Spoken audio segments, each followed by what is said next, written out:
Na-experience mo na ba na matag ng ganito? At ngayon naglilipa na sa Facebook.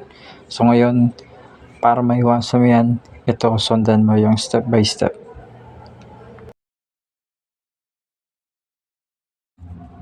So ngayon ang gagawin mo, punta ka lang sa Facebook mo. And punta kayo dun sa profile. Hanapin mo dun sa baba yung settings and privacy. Tapos touch mo lang yung settings and hanapin mo dyan yung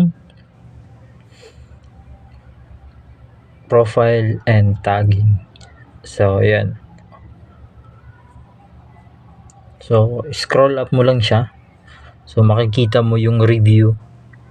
Nakalagay dyan, review tag people and to your post before the tags appear on Facebook.